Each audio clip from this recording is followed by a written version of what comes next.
Good day to all our attendees here from all over the globe. I am Barbara Segaert, coordinator of the thematic program at the University Center St. Ignatius of Antwerp, the thematic program on Europe and solidarity, in which we developed this initiative with a focus on security the shifting security architecture in Europe and the Asia Pacific. Together with our co-organizers, we envisaged organizing an in-person international research workshop on the topic, but had to revert to an online series of lectures instead, awaiting the moment that we can gather in person in Antwerp with our Asian guests as well. So that will still take a while. That is why we welcome you now to the second edition in the cycle. The first one took place in February with a focus on the security relations between Europe and the US.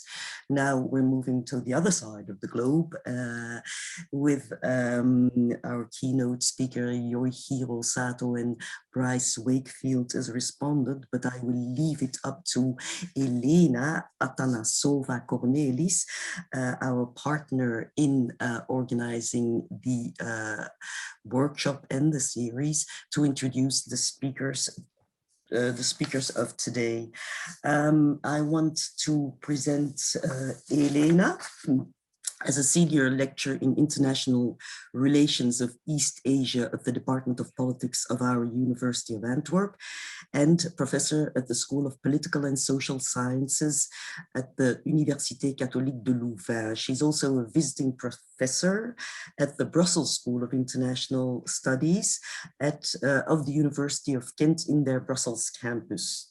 She focuses in particular on Japanese foreign and security policy alliances, alignments, and major power relations, and on regional security in Northeast Asia, with a specific interest also for the geopolitics of the Taiwan Strait and the Korean Peninsula.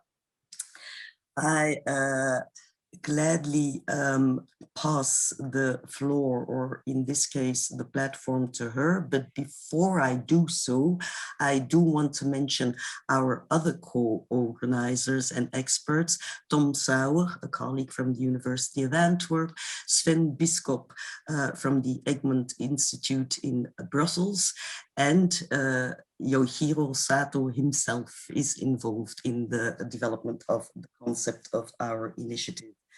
I also want to draw the attention of the attendees on the technical issues.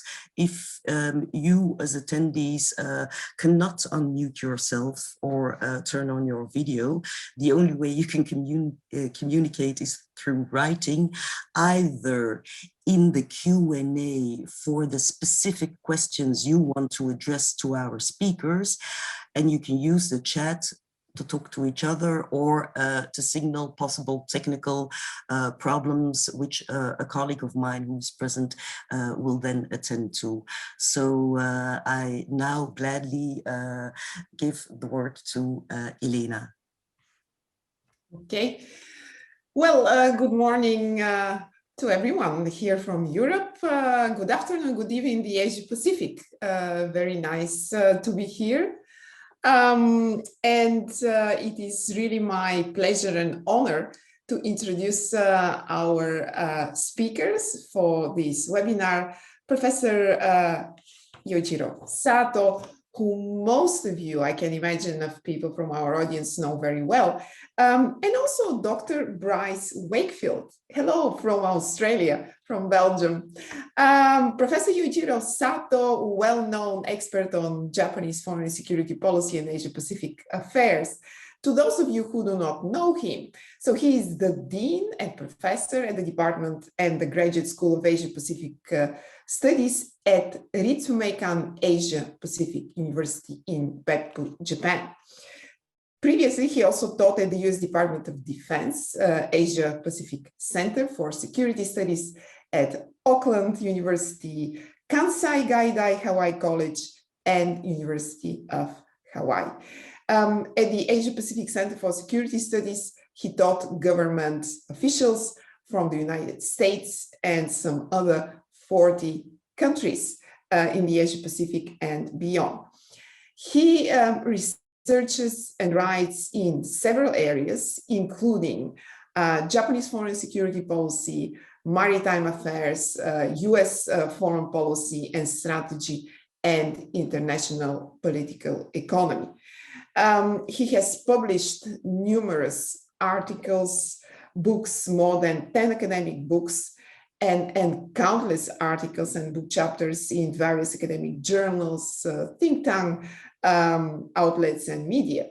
Some of the books with which I can imagine that members of our audience may be familiar are The Rise of China, International Security, the co-edited volume in 2008, the US-Japan Security Alliance, also co-edited in 2011, Regional Institutions, Geopolitics and Economics in the Asia Pacific in 2017, co-edited as well, and one of the latest co-edited volumes, Identity, Culture, and Memory in Japanese Foreign Policy, that just came out now in 2021. As a conclusion to my introduction, I would like to mention an interesting personal fact that he recently resumed his windsurfing practice after more than 30 years of inactivity. Wow, congratulations, Professor Sato Sensei. I think that's a fantastic activity during these times of lockdowns and COVID uncertainties. And he is also a lifelong fisherman as well. I think, again, a very nice activity to relax and calm down our minds. Dr. Bryce Wakefield, welcome again.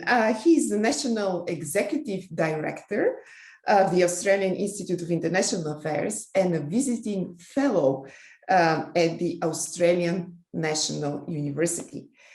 He has lived, worked, and researched in the United States, Japan, Europe in particular, the Netherlands, and New Zealand. He is trained as a political scientist with particular expertise in international relations and the international affairs of the East Asian region. From 2008 to 2012, he was the associate responsible for Northeast Asian programs at the Woodrow Wilson International Center for Scholars in Washington, D.C. In that role, he was responsible for conceiving, designing, and organizing 60 events in Washington, including various policy briefings in the US Congress on issues, on political issues related to Australian politics, Taiwan, North, South Korea, and Japan. From 2012 to 2018, he was a tenured lecturer of area studies and international relations, actually here in Europe at Leiden University in the Netherlands, where he taught courses on foreign policy and domestic politics of Japan, the politics of East Asia, comparative politics, and the relationship between politics and culture. Bryce is regularly quoted in the media, so his work and views on political issues in Asia and Australasia have appeared in various outlets, including Business Week, Der Spiegel, Financial Times, Washington Times, as well as on ABC Australia, BBC News, and Japanese outlets, for example, Daily, Yomiuri, NHK, and Sankei Shimbun. Bryce academic publications focus on constitutional issues and defense policy, political marketing, and national identity in Japan, among others. Okay, fantastic. Welcome, Sato Sensei. Welcome, Dr. Wakefield. I would like now to give the floor to Sato Sensei for his presentation, which will be followed by a response from Dr. Wakefield. And after that, we will open the floor to Q&A. Sato Sensei, please. Thank you very much, Elena, and thank you, Uxia and Barbara, for organizing this event. And I'm very happy to be here to talk to the audience, not only from Belgium, but from pretty much all over the world. This is quite amazing. And today, I'm going to talk about the security cooperation in the Asia Pacific region. It's kind of talk about the evolving security architecture, but my talk might be slightly different from what you read daily on the news media. The external environment in this region, from the Japanese perspective, is I think characteristically summarized in three aspects. One is the rise of China and the relative decline of the United States, which is a typical kind of power shift narrative about the region. But I think one shouldn't forget, in the medium term, the rise of India will actually make the rise of China old news. India is expected to surpass China at some point, and some predictions is that by the middle of this century, India will catch up with China. And the world we see then will more likely to be a multipolar world rather than the bipolar world. And I think Japan's vision is very much in anticipation of this midterm future. The third point I would like to emphasize is that the Indo-Pacific is viewed as the growth center of the world economy.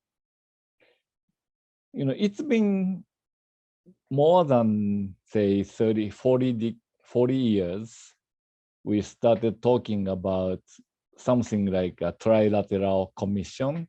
And when the Europe got united and created a common market, then people were seeing a kind of three pillars of the world economy: Europe, North America, and Japan. It wasn't quite East Asia as a whole, because back then Korea was still a developing country, and China was much poorer than it is now. But even back then, analysts and media were talking about the three pillars of the world economy. Well, of course, Japan was the smallest of the three and more vulnerable to the events in the other two. But since then, the East Asia has grown, and Japan's relative standing within East Asia has declined, but East Asia as a whole, especially with the growing addition of Southeast Asia and now the integration spreading into South Asia, the region has become the biggest bloc of the world economy, and it is expected to even be more dominant compared to the other two blocks in the coming years. So the relative positioning of the region in which Japan is part has changed. And it is not only Japan which sees this region in such a light. Other parties also share the same vision.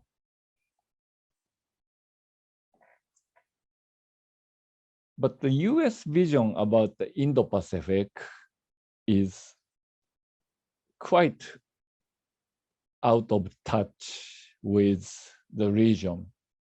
And I've been trying to talk more with the American academics as well as the practitioners to kind of not discourage, but to stop them from developing some unreasonable expectations.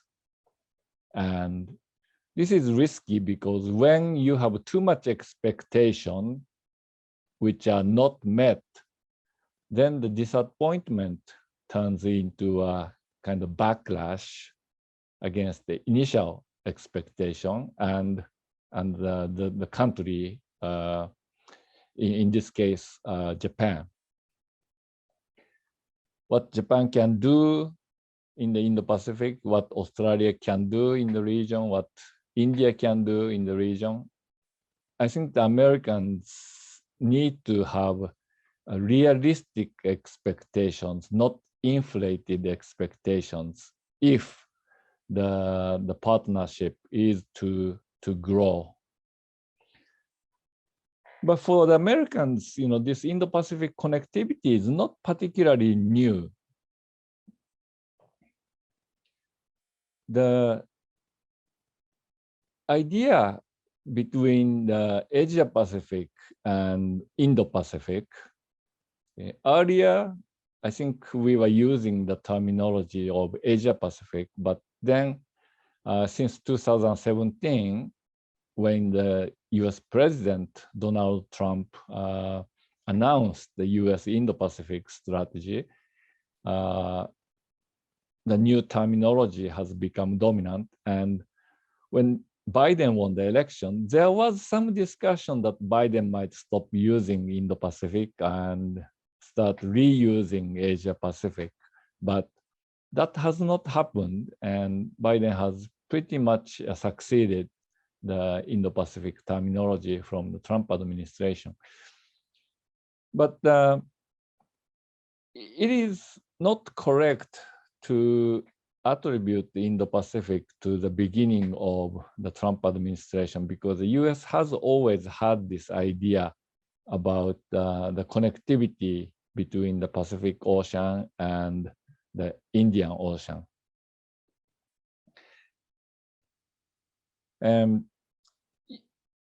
The visual here is showing the area of responsibility for different US military command, and the US Indo-Pacific Command is actually covering half of the Pacific Ocean from Hawaii west and the eastern half of the Indian Ocean.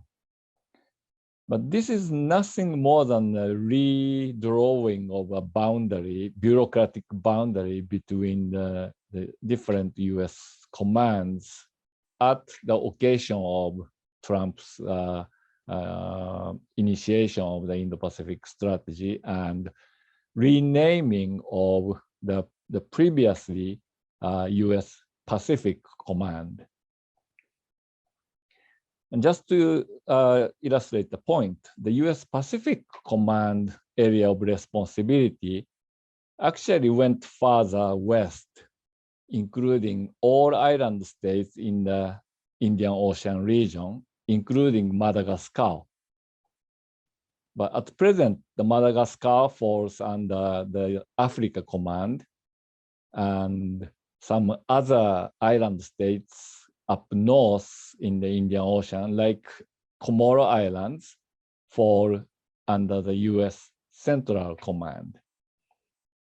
And don't ask me why about all those changes, because each one is quite unique and I'm not following that much detail, but it's basically a bureaucratic redrawing of the boundaries. So before the US Indo-Pacific Command was initiated, the US military command, the Pacific Command, was clearly performing the security role in both the Pacific Ocean and the Indian Ocean regions. And the connectivity between the two were clearly recognized.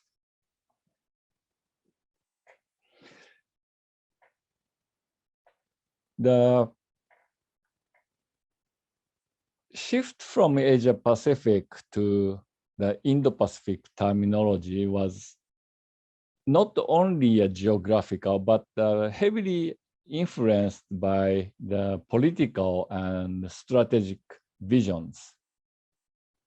And the United States wasn't really leading the initial use of the terminology Asia Pacific. It was the strategy of Japan and Australia to promote the regional integration in this region, in which the US commitment was to be anchored by the creation of several multilateral initiatives. So Japan, Australia, kind of playing a leadership role behind by encouraging the ASEAN organization, Southeast Asian countries, to develop multilateral institutions which are inclusive of both the United States and China. So the so-called ASEAN Plus mechanisms have developed, and some of them do include the United States, others include China, but not the United States, like ASEAN Plus 3, the ASEAN Plus Japan, China, South Korea, but not the United States. But then ASEAN Regional Forum, ARF, which was more focused on security dialogues, conversations, were inclusive of both the US and China, and among many other parties. So both Japan and Australia played a leading role in pushing those concepts forward, the Asia Pacific regionalism idea. When the Indo-Pacific terminology came into place, the geographic boundary of the regions, which was already ambiguous, became even more confusing. In the initial Asia-Pacific conception, South Asia's identity and the island states in the Indian Ocean region's identity was somewhat ambiguous in the Asia-Pacific. Are they in the Asia-Pacific or not? And some parties were taking part in Security Forum, some are in the Economic Forum, and so forth. And the same was true with Latin America. The Pacific Coast countries of Latin America, such as Mexico, Chile, and Peru, have joined APEC, for example, Asia Pacific Economic Cooperation, but they're not part of the ARF, ASEAN Regional Forum. So they were interested in the economic Asia Pacific, but not the security Asia Pacific, and so forth. And now with the Indo-Pacific, we are not even sure what happened to those Latin Americans. Are they part of Indo-Pacific or not? And I think rather than looking at the geography, we have to look at each state's functions within the regional grouping or in the context of ties with the regional core countries. So in that sense, I think it's pretty clear that in today's Indo-Pacific configuration, the Quad countries are becoming the core members of the Indo-Pacific, and other parties' relevance to the Indo-Pacific is measured by their linkages and relationship with the Quad members.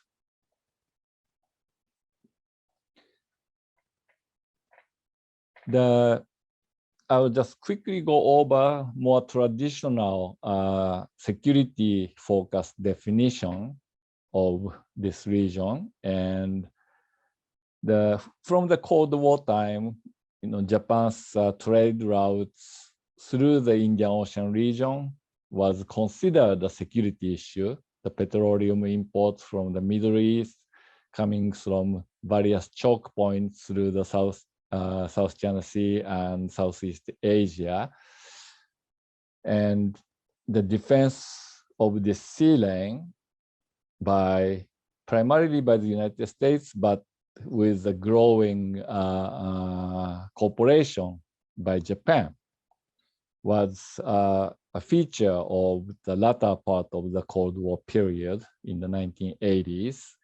And I think this pattern has somewhat continued into the 21st century with Japan's Indian Ocean deployment in the wake of the 9/11 terror attack in 2001, and continued presence in the Indian Ocean region for various roles, including anti-piracy patrol and also the other patrol missions, which I will mention later.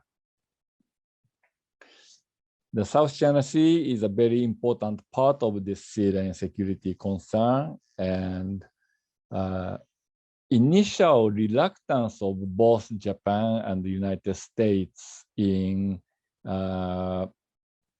taking active stance on the South China Sea disputes over those the land features between China and various Southeast Asian countries started to change since about 2009, 2010.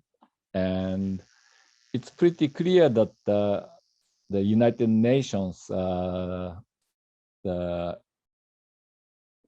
extended continental shelf demarcation attempts ignited the disputes in this region, and the tit for tat among different parties gradually escalated, and this elevated conflicts among the regional parties started threatening some of the interests perceived by Japan and the United States, which were dragged into this dispute as external parties.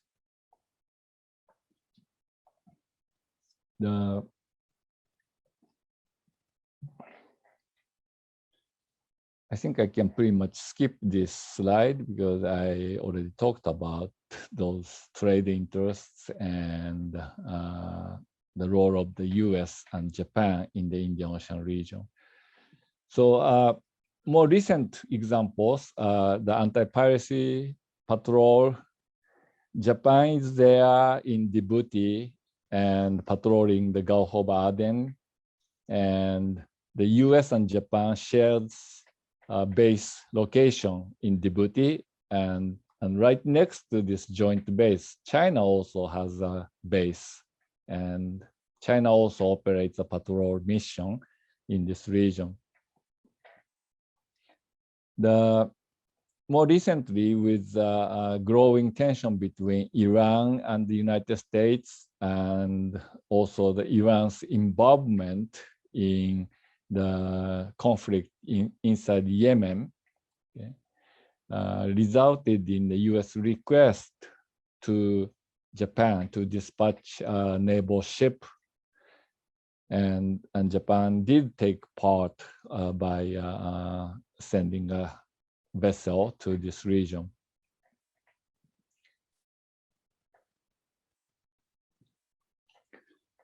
All of these are happening concurrently with China's growing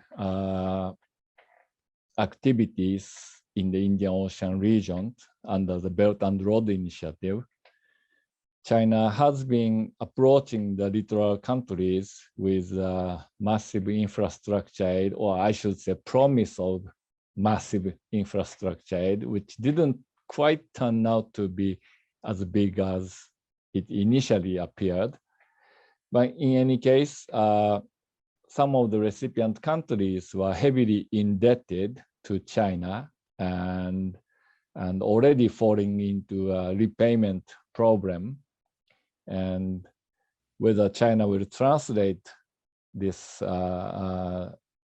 debt in the region into a political influence is feared by the US, India, Japan, Australia, the Quad members, and some other countries. So all of these are the signs that the China's growing influence in the region is contributing to the growing solidarity among the Quad members. These are typical narratives about what's going on in the region, and you read all those quite often on the media and academic discourse as well. But as I said earlier, the Indo-Pacific region is going to be the economic center of this century, and China is a part of it.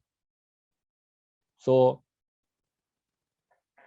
tensions in terms of security vis-a-vis China will threaten this the economic growth in the region. And that's not quite what Japan wants or India wants. And Japan's approach to this region is much more cautious of this risk to the economic interest than the way the United States has approached the Indo-Pacific, mainly through a framework of military defense and security.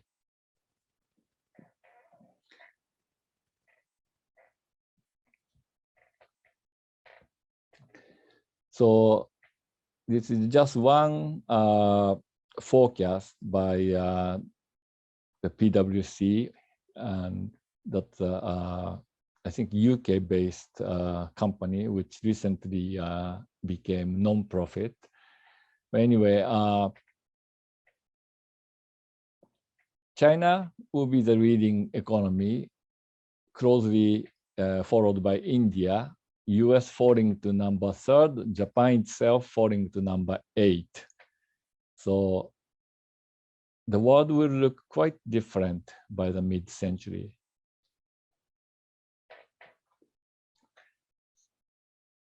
To illustrate the point that Japan's broadly defined security interest, which is inclusive of economic security, is not based on a stronger US-Japan bilateral relations alone or the Quad framework. Rather, Japan has worked to diversify its economic partnerships and leverage the two economic integration processes, one against the other, namely CPTPP, initially just TPP, Trans-Pacific Partnership, which initially started among the most progressive free traders such as New Zealand, Australia, Singapore, Chile, but later joined by the United States. And as soon as the US joined, Japan also joined TPP negotiation. But Japan concurrently pursued economic integration through RCEP negotiation, Regional Comprehensive Economic Partnership negotiation, which was an extension of the earlier, the trilateral free trade negotiation among Japan, China, and Korea, and also ASEAN +3 free trade involving those countries. But RCEP also included India. So this was more of an East Asia-based free trade negotiation which, by the way, also included Australia and New Zealand, but not the United States. So Japan was trying to achieve the best, most liberal free trade as possible by leveraging RCEP negotiation against the TPP negotiations and try to discipline not only China's mercantile behavior, but also the United States mercantile behavior in the process of free trade negotiation. So when Trump pulled the United States out of TPP, Japan faced a major dilemma, but Japan decided to quickly salvage the TPP negotiation by cementing what's been agreed so far, except the part with the United States. So the TPP was saved, and now the TPP is attracting the interest from both the United Kingdom and China as well. The UK negotiation with current CPTPP members will proceed more easily than China, because China is going to have a difficult time liberalizing the economy to the degree achieved already within the CPTPP framework. But for China, it's a political opportunity to basically exclude the United States from this region. And Trump's the withdrawal was actually a blessing for China. It's a political opportunity. The Biden is going to have a difficult time, even if he wants to bring US back into the TPP framework, because the Republicans still control the Senate, and it's very difficult for the US to get back into TPP. So as you can see, Japan has pursued various free trade negotiations, and also the European partners are quite important in this regard. Japan and European Union quickly signed the free trade, what they call the economic partnership agreement. Free trade is part of it, but there are other agreements on investments and other economic relations. But anyway, by July 2018, this agreement was signed between Japan and European Union in the wake of US pulling out of TPP negotiations. So for Japan, the diversifying partnerships economically beyond the United States is important. It's not for cutting off the ties with the US, but for improving the terms of US engagement to the region. Yeah.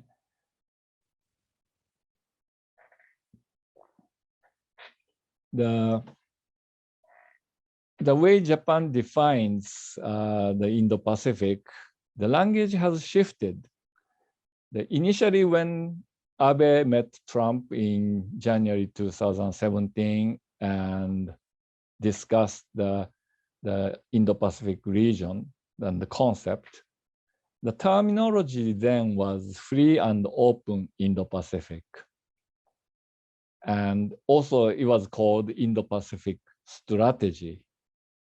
But since then, Japan started using different vocabulary such as Indo-Pacific vision rather than strategy.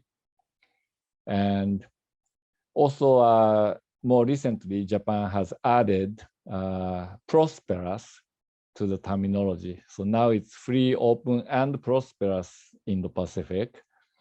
And these are the changes were made partly for avoiding unnecessarily provoking China when Japan saw the US started using the free and open Indo-Pacific terminology in a very aggressive military defense strategy against China. So Japan wanted to get some distance from that. Also, Japan paid respect to India's sensitivity toward China.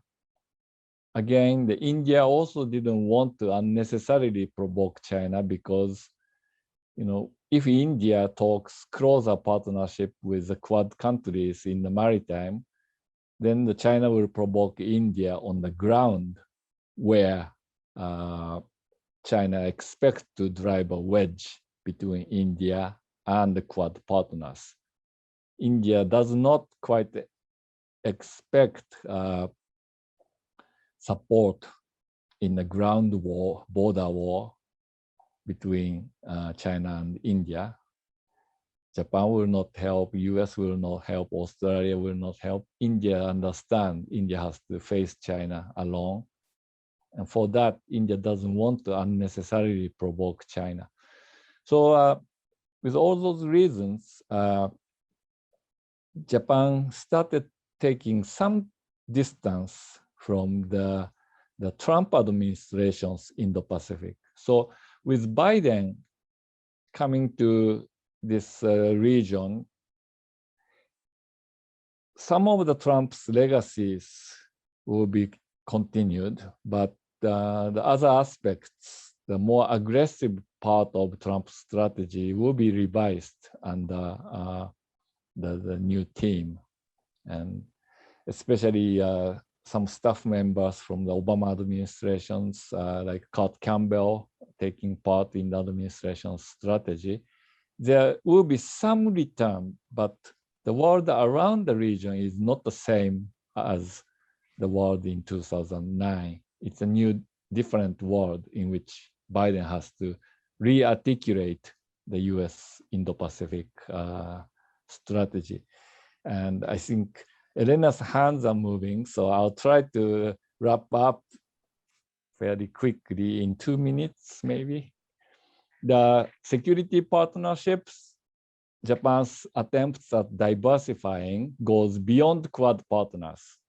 Australia, India are already partners, but with UK, France, Canada, the defense-focused agreements are growing, and they are a nice addition to the bilateral alliance with the US and the Quad cooperation as well. But in some cases, some of those bilateral may actually exceed the partnerships within the Quad.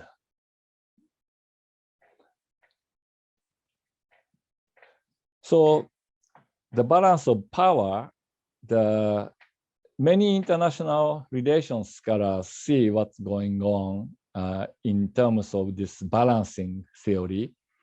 But the balance of power theory doesn't quite say much because, in terms of power, the US is still much bigger than China, and Japan is not balancing against the United States. But countries like Japan, India, Australia, they are closer to the US than China, but not in a way to stand right by the United States. They're balancing in the middle, near the middle. On the economic field, the balancing attempt is right in between.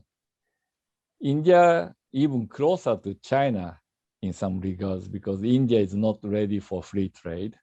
So India is happy with some protectionist policies, like the way China is doing. So this idea really challenges the previous theories, both balance of power theory and balance of threat theory.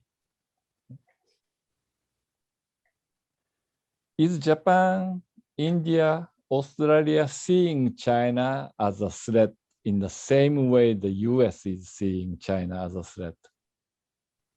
I beg to differ. I think their perceptions are quite apart. And if the Quad is to become a regional architecture, a core of the regional architecture, then this divergence of views, threat perceptions, really needs to be overcome. Yeah, so I'll stop here and I will get ready for defense against Bryce.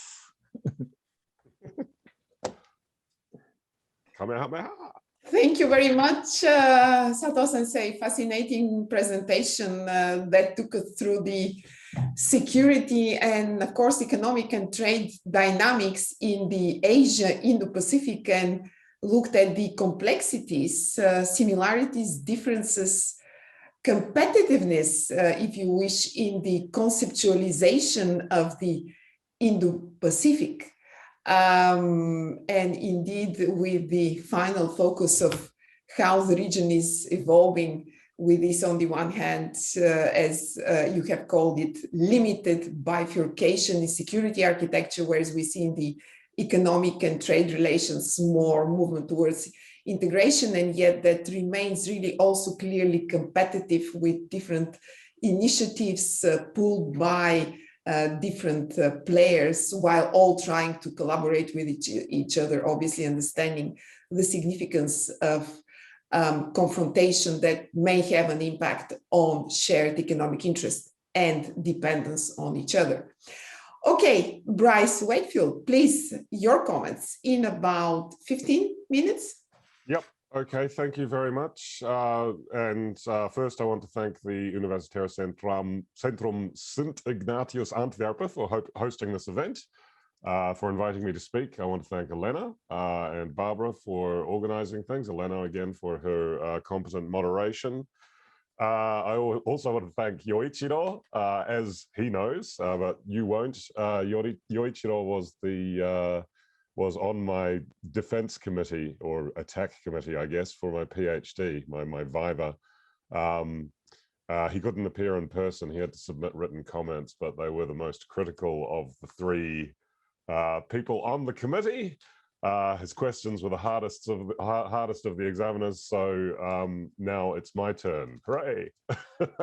But I think actually we're probably going to start in righteous agreement on your last point, because I started off, or when you started off your talk, what you started off with was the notion of the Quad as the core of the Indo-Pacific, I guess, or the core of the region was your comment. And I wrote that down thinking, that's great, because I can challenge that.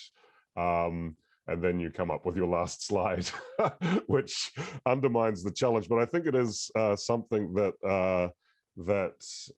we should perhaps focus on a little more, because I think I do take your point very, I do very much agree with your point that there are real differences between the three countries. But I think really one country stands out as the actor that is the most wobbly, if you like, on the Quad. I mean, don't get me wrong, the Quad is a fine idea. I'm not anti-Quad if it succeeded as a strategic concept. Well, we'll get into that a little bit later. But if it succeeds as a strategic concept, you know, it's nice. It's for democracies, although you can count India out there, perhaps in some aspects as well. Yeah, I would agree with you that the strategic proclivities of the United States are much more heavily focused on East Asia. Now, the Quad's defenders will usually rush to its defense and say, well, the Quad isn't actually some kind of alliance. It doesn't have an underpinning bureaucracy, and it's not going to be a NATO. What it is a bunch of like-minded countries whose whose goal is to coordinate, and you shouldn't really look at it in alliance terms, how it's trying to contain China. One of the things that the Quad does is that it attempts to seek solutions to second-order issues that may or may not result from the rise of China. Of course, the overarching rationale for the Quad is to talk about China as a challenge, sometimes without overtly mentioning China. But I think here the Quad faces significant challenges as well, even when it's asked to address or not asked to address, even when there are challenges in the region that it could address, it tends not to do very well. Yes, we have a lot of momentum with the Quad. We have the the ministerial, foreign minister, defense minister meetings, and more recently the prime ministerial meetings. But one of the things that came out of the prime ministerial meeting, of course, was that the Quad was perfectly complementary when it came to addressing regional needs during the COVID pandemic, regional vaccine needs. And I think as has been shown, okay, we did have a very unfortunate circumstance in India, but as has been shown, when tensions fray, commentary among the Quad partners, although it may not be among the leaders, does sometimes get a bit ugly. And I think there are significant challenges, not only in terms of how the Quad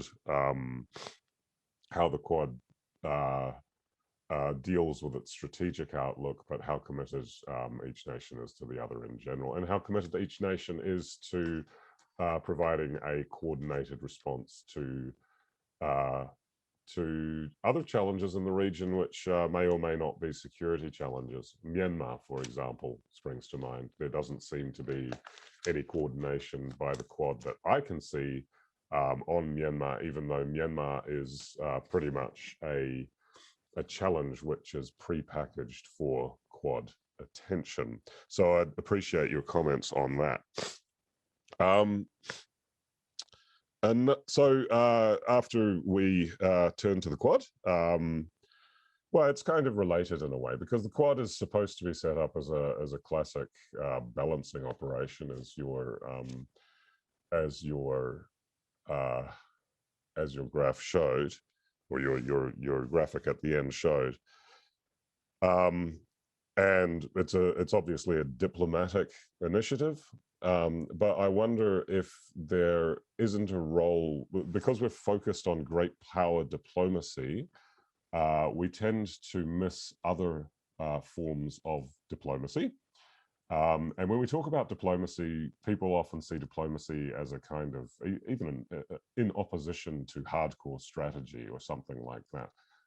Diplomacy is about peace, whereas strategy is about war. But that's not the sort of diplomacy I'm talking about. I'm talking about strategic diplomacy vis-a-vis China. Is there more room for strategic diplomacy vis-a-vis China? And it seems to me that responses to China are usually articulated in terms of the rise of China, but they don't actually acknowledge that there are different discourses about the rise of China. And I don't mean China good, China bad. I think, the increasing consensus is that China is an authoritarian state, that its actions are predicated to changing the international order and challenging certain aspects of international law. That I don't really want to challenge that, but there are different sort of discourses about what China wants, right? And I guess the easy discourse is that China, or the PRC, this is something that I heard actually on Australian television over the weekend. This isn't an exact quote, but it was something like, the PRC wants to create a world where socialism with Chinese characteristics is the dominant mode of governance, right? And that was from a fairly senior Australian think tanker. I won't mention the name of the think tank, and it is increasingly one of the more dominant ways of talking about China, that it's here for the long term and wants to become a great global power. Now, most of the China studies specialists that I talk to, and I am, oh, my stopwatches.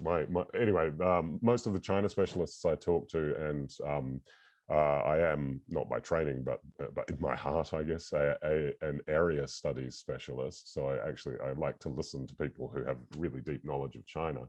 Most of them say that China's rise or China's goals aren't about that. That China has more limited ambitions linked to its nationalism and what it sees as the borders of its state when it became modernized, I guess, in the early in 1912, and I generally believe that, right? I think that China's territorial ambitions are fairly local, and this is coming into play. Where it is coming into play, where China is really challenging us, the West, if you like, is in the South China Sea, right? And I tend to think that if we focus on the first discourse too much, or if we focus on the great power politics of the Quad, we tend to, it tends not to be a very convincing discourse vis-a-vis countries that we ought to be convincing to come to our side, if you like. And I'm thinking in particular about Southeast Asian nations. Lee Hsien Loong, the Prime Minister of Singapore, wrote a very interesting piece in Foreign Affairs that summed up, I think, the views of a lot of countries in the region last year. And it was essentially the notion, it was explaining the notion that a lot of the countries around the region just don't want to choose between China and the United States. I think China kind of knows this. And when it does things like, act harshly against Australia in particular, the Australian response is to sort of stand firm and perhaps beat our chest a little bit. And I think perhaps that's the response that China wants, because it wants to position Australia as provocative and irresponsible, and it wants to win hearts and minds in Southeast Asia. So I wonder if you as well see a kind of a role for a much more intense diplomacy among Southeast Asian nations. For me, that would start with something that Malcolm Cook, who's a scholar at the Lowy Institute, I think, or at least he was writing for the Lowy Institute, what he wrote recently, a very interesting report about what Australia should get up to in Southeast Asia, and that's basically to challenge the code of conduct that China is attempting to negotiate with Southeast Asian partners, particularly if that code of conduct challenges aspects of international law. And the example that Malcolm was referencing, of course, was the 2016 ruling of the International Tribunal of the Law of the Sea, which sided with Philippines over China in saying that China's islands were not didn't generate territorial claims, because I think that's what China is aiming for in the South China Sea. It's aiming, when it negotiates the code of conduct, what it's actually aiming for is legitimization of those claims in order to consolidate its nationalist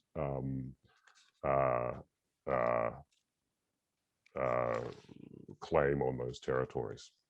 Hope that makes sense. Now, I've only got, by my count, about 2 minutes left, so I'll be quick on this.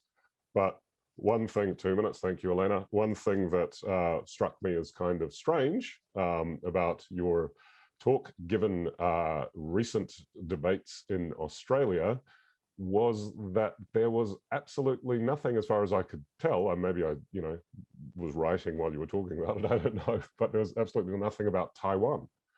And Taiwan has emerged in Australia, at least, as a major issue. I mean, we've had the defense minister talk about how we should be prepared for war with Taiwan. That was a comment that a lot of people saw as outrageous. So, maybe we should actually think about these things, is my view. But we've also had civil servants in Australia use very, very emotive language, beating the drums of war on Taiwan and whatnot.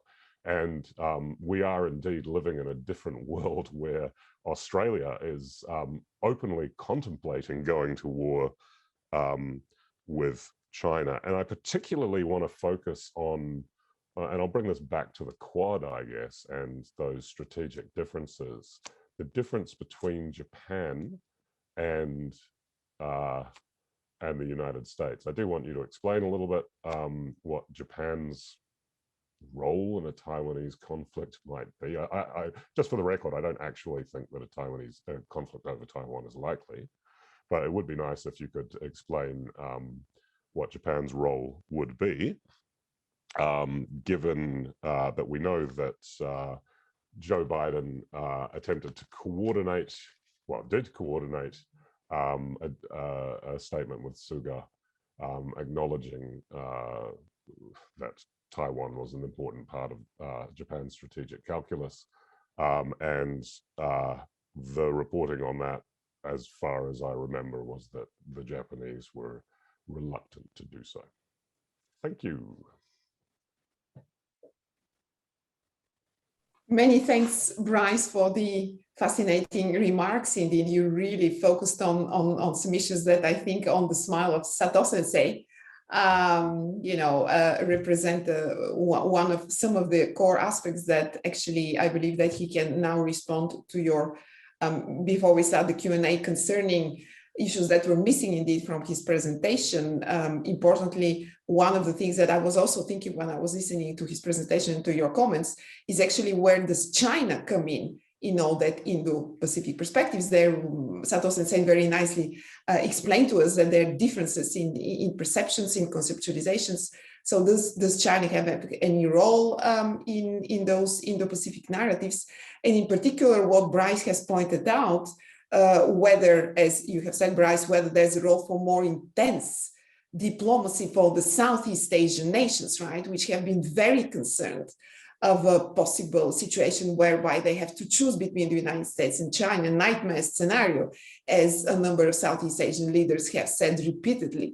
And being concerned also, that's why ASEAN has also published its own strategic outlook on the Indo-Pacific, actually, to show that, we want that inclusive approach, and we want also a certain role for ASEAN to play in those Indo-Pacific conceptualization. So these are the points. And the final point, Sato-sensei, if you can briefly reflect on the Taiwan situation and what role perhaps Japan may be expected to play indeed in the recent summit between the US President and the Japanese Prime Minister. The Taiwan Strait was mentioned, as rightly pointed out by Bryce. So please, Sato-sensei. Thank you very much for many very important points you both raised, and I try not to spend too much time because I think there is also a question in the Q&A box as well. But anyway, the first point about the kind of second-order challenges to Quad, such as the coronavirus pandemic and possibly the Myanmar, the internal situation. I think on the COVID issues, the coordinating the Quad response is not at all a matter of willingness, but it's just a sheer matter of capabilities. And every country is having difficulties with the supplies of necessary the medical equipment or the medications, vaccines, but they're doing their best. I mean, small examples, Japan shipped the refrigerators to India because India needed the refrigeration for transporting, I forgot which vaccine was it. Was it Moderna, which requires the chilled transport? And Japan didn't have a vaccine to spare until very recently, and finally Japan is promising some to Taiwan, but it's just a matter of domestic capabilities, which hinders the closer Quad coordination on the coronavirus. I think willingness is plenty there, and nothing hinders their attempts. Myanmar, I think they are coordinating, but not on the surface. That's my view. Japan has announced, US has already invoked sanctions against the Myanmar military leaders. They are, the assets in the US are frozen, and the companies related to those individuals are not allowed to trade with the US banks and so forth. And the banks dealing with those companies are under sanctions. So the US is trying to choke those leaders. Japan, compared to the US, Japan has much bigger potential stake because, Japan and China are the biggest sources of the official development assistance to Myanmar. And, in the previous coup in 1989, Japan suspended the new approval of ODA loans, but continued payment of the outstanding the payment. And this was criticized by US and Western countries as well. This coup, Japan's doing the same thing. Japan has announced it will suspend the new approval of ODA, but Japan has not stopped payment of the previously approved outstanding ODA promises. The US government has so far refrained from criticizing Japan at all on this. And the NGOs are making issues, and some more liberal-leaning scholars are making issues, but so far there is nothing officially critical against the Japanese policy, because everybody understands that the void created by Japan's retreat from Myanmar will simply be filled by China. And that's a strategic, a gift to China from Quad, if Quad fails to coordinate their policy. So, US can criticize the junta, and, Australia can criticize the junta, but, Japan will try to play a good cop role by, leaving the dialogue channel open and allowing some limited aid money to flow. And this is also important because if you completely ostracize the military junta in Myanmar, they're not going to let in the humanitarian aid from all other parties either.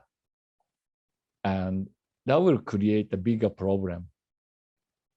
So the US, short of its military, which would be completely capable of crushing Myanmar junta, and,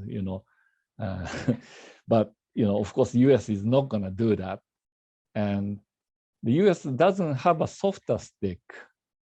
And the current sanction is not sufficient to convince Myanmar military. But at the same time, having Japan join the sanction regime is not going to work strategically either.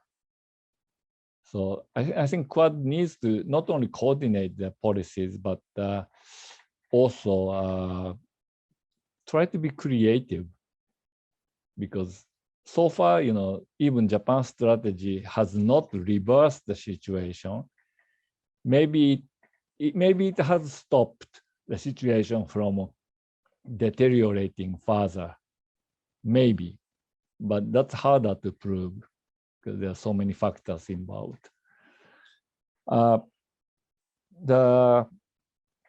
What China really wants, that's a big question.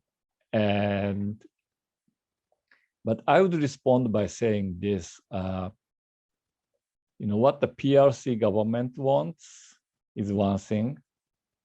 What China as a nation wants might be quite another. And also when we look at what China does overseas, what the PRC government does is one thing. What individual Chinese leaders do overseas might be quite another. Just an example, people talk about, China may declare economic war against the United States by stop buying US Treasury bonds, blah, blah, blah. But, at the same time, Chinese communist leaders are sending their sons and daughters to study in the United States and open bank account there and, send whatever money they have to hide from their own country to the US. And the US is happily accepting those money so far. So official China, informal China, it's quite different. And I think it also applies to criminal China, criminal elements of China. They have a very different interest from the Chinese state. So, and because China is so big, outside parties have to deal with all faces of China. And some faces of China really need to be contained. The other faces of China need to be exploited to drive a wedge. And so the Quad response and other smaller parties' response to this growing China needs to be discussed in a much broader term than the military security. The Southeast Asians, I think the Quad approach to this, free and open Indo-Pacific based on the rule-based order, emphasis on law of the sea is very important, and it's appropriate because ASEAN countries want a rule-based order here. But the issue is US hasn't signed the law of the sea, and although US observed, all of those law of the sea provisions except the certain military activities within exclusive economic zones, for which the US defies the interpretation by many of the signatories of the law of the sea. So that is a critical issue, one critical issue, which could potentially be the point of conflicts, not only between US and China, but between Southeast Asian countries and the US as well, if this issue becomes the forefront issue. But so far, I think the rule-based order idea is well accepted in the ASEAN region, and the US naval operations in the South China Sea are also tacitly approved by the ASEAN littoral states. Taiwan, again, another big one. When the conflicts actually start, just very briefly, Sato Sensei, because we have questions from the audience as well. Very briefly on Taiwan, please. Yeah. When the conflict actually occur, the US-Japan will have no divergence. Japan will act accordingly, and you can go back to the late 1990s when Japan passed the regional contingency law, in which Japan is to provide the real support for the US military operations. And that was partly in response to the 1996 Taiwan Strait crisis, as well as the Korean Peninsula tensions earlier in the 1990s. So Japan will act like that, but in order to prevent conflicts, Japan have a slightly different approach toward the Taiwan issues. And I think Suga managed to cover it up during the recent meeting with Biden.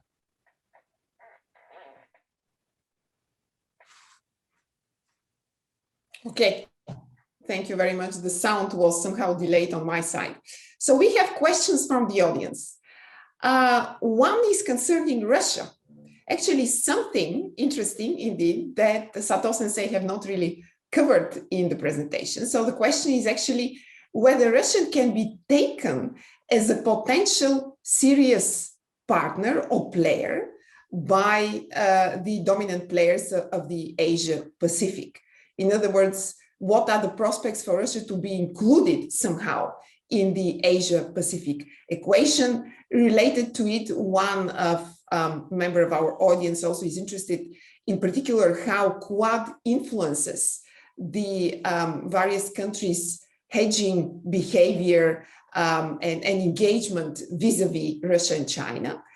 And another question we have is actually focused how and what can the possible this TPP or the CPTPP negotiations with the UK offer to the non-Japan partners, UK, Japan, EFTA. So what the prospects are possible, so UK, Japan, EFTA.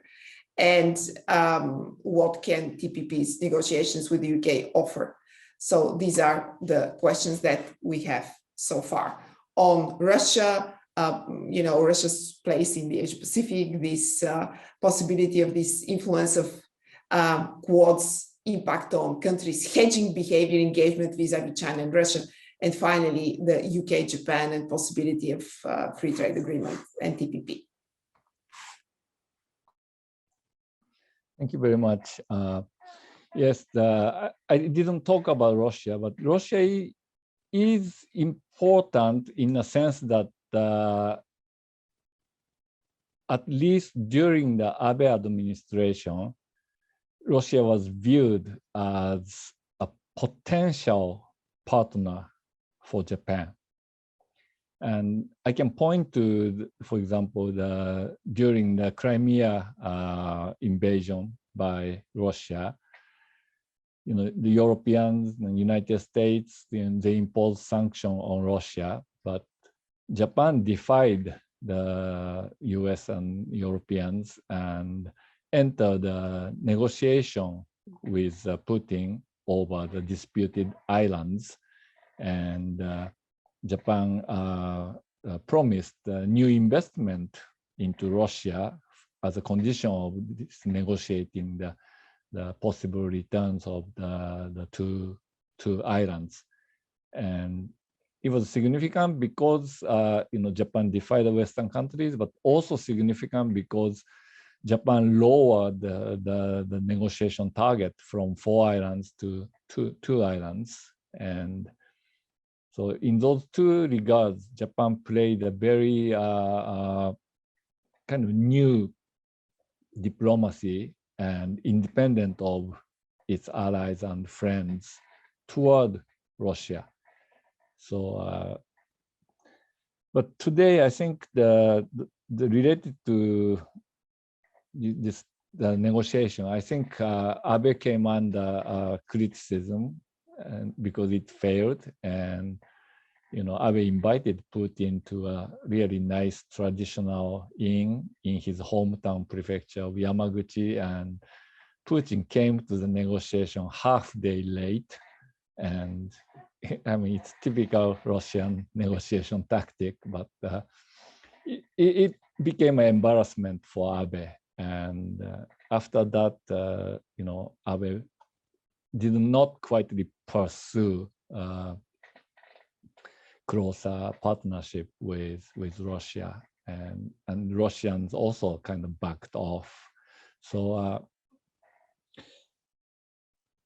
Russia's rolling quad, I mean, in the Indo-Pacific, will be limited to certain bilateral partnerships with the traditional partners of Russia, and Russia become a kind of hedging element in their relationships. And I'm specifically talking about countries like Vietnam and India. India is a Quad member, but it doesn't have to, depend too much on the US or on Japan. But India is interested in the diversified partnerships, and Russia continues to play an important part.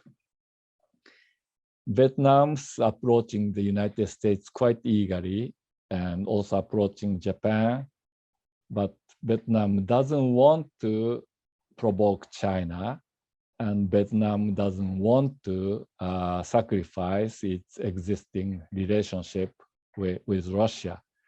So Russia will continue to play those roles, and also some arms sales to some other countries, simply because Russian arms are cheaper than the American arms, and for poorer militaries in the region, Russian arms are quite attractive. How the hedging behavior by some Quad members play out in their relation with China and Russia. Well, I think I'll specifically talk about China. I think Japan, India, Australia, to some degree, have to,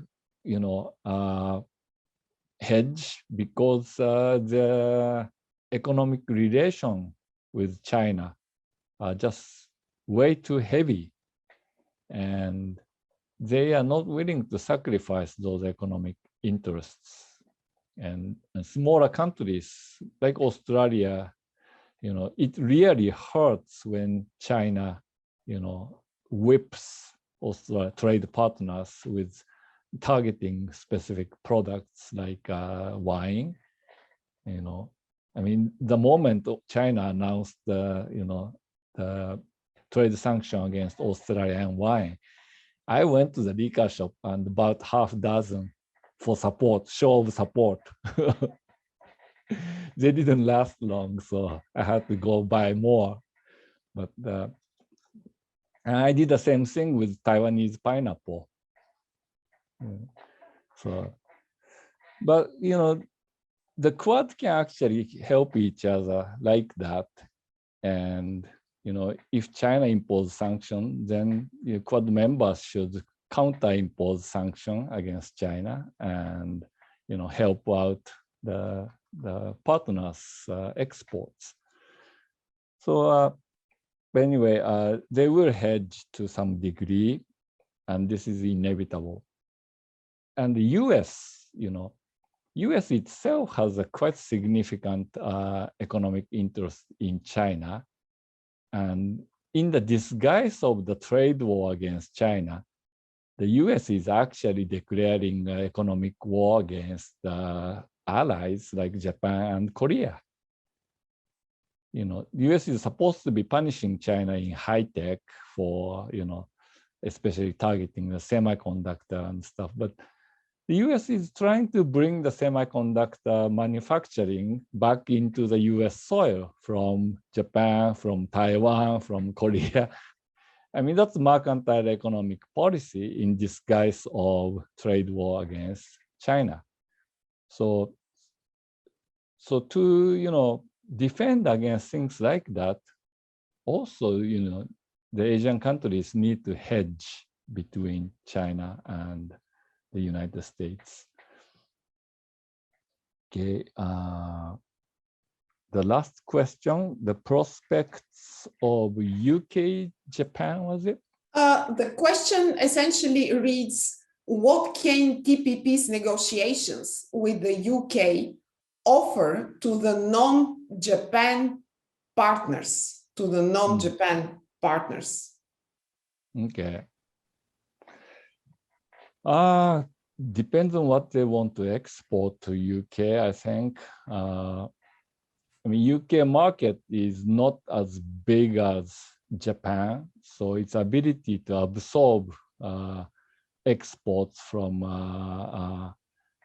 other TPP members, like Vietnam. You know, Vietnam, UK already started the accession negotiation, but you know, how much immediate economic benefit, you know, is for Vietnam, I'm not sure.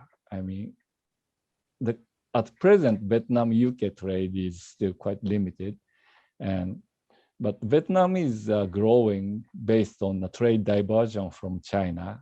So, you know, some of those the new manufacturing capabilities in Vietnam can actually benefit from a free trade agreement with UK. Others like Australia, I think this is quite great because, you know, back in the 1970s, when Australia was abandoned by the United Kingdom, when the UK joined the European, you know, economic integration, that was a bad news. But now the free trade with UK will be back, and I think a lot of the Australian exports, wine, meat, those will benefit from the free trade. Same with New Zealand, I think. Okay, our time is almost up. We have one question that actually I would like both Bryce and Sato Sensei to reply before we conclude. And I was wondering, Bryce, I do not see him. He seems to have disappeared, maybe bad connection. So before we conclude, the question is the following. What are your views on the future of anti-access area denial system with regard to possibly controlling trade routes and not just security? So the role of anti-access area denial in the control of sea lanes of communication. Okay.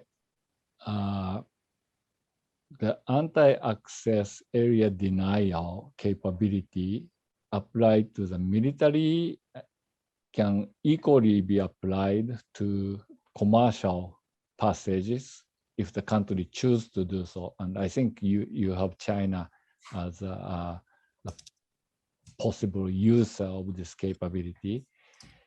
Well, so far, you know, that it's quite obvious China is developing that kind of capability in the South China Sea, and, you know, the longer range, more destructive, you know, anti-ship ballistic missiles and so forth, and submarine capability is growing, and those can be targeted at both the U.S. naval vessels or U.S. allies naval vessels, as well as the commercial ships.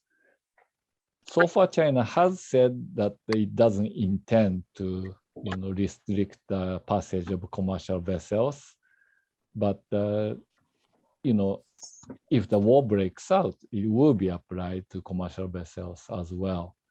So, so that's just a matter of diplomatic rhetoric, and I don't think security practitioners differentiate that capability, you know, one for blocking the naval passages, one for blocking the commercial passages. Okay, thank you so much. Bryce, you disappeared. I wanted also to hear your take on this final question before we conclude on the possibility of actually the use of anti-access area denial capabilities to safeguarding or to, you know, imposing certain control over trade routes and sea lanes of communication. Yes, can you hear me? Yes. Yeah, sorry about that. We've had a power cut. So the final question was, remind me, it was on UK. What does the UK stand to gain from non-Japan actors? No, on anti-access area denial. You want to hear about anti-access area it. What you think, whether it can be applied, how likely it is to control of sea lanes of communication. Yeah. Okay. I think that from reading the question before, I think the question was specifically about trade, wasn't it? Sea lane trade routes. Okay. Yeah. So I'm of two minds about this because, obviously we all want a free and open Indo-Pacific, I guess, or we want an open maritime sphere. My own view is that so far there hasn't really been much harassment of trade by China in its attempts to exclude military forces from the region, and it would be stupid for China to do so because, of course, a lot of the resources that China needs to power its economy come via the sea. China, and again, I'll go back to history and the way that China views its stability and views it's the area that surrounds it in terms of its territory. China is and has been for some time quite nervous about it views the sea as territory. It's blue. I think there's an actual Chinese phrase called blue territory or something, right? As much as land territory with boundaries. It's a very, very non-European, non-international law view of the sea. Having said that, again, so they are, anti-area access denial is a very real thing for them, but I don't think as yet it has had much to do with trade. Now, of course, that would be completely different if we were facing some kind of shooting war. I mean, obviously, but for now, I don't see any prospects that China looks to disrupt trade routes in the region. Yoichiro? Yeah, I totally agree. I already answered that part. Oh, sorry. Yeah. While you disappeared. Okay, many thanks. Yes, you seem it's nice to see. So you're both indeed on an agreement, at least in the foreseeable future, that it is likely at the moment, at least in the foreseeable future, I would like to specify.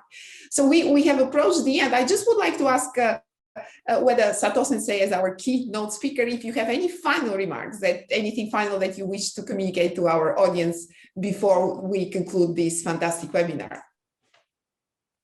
Well, I think we didn't have enough time to talk about Europe's role in this Indo-Pacific region, and which could be whole topic for another session.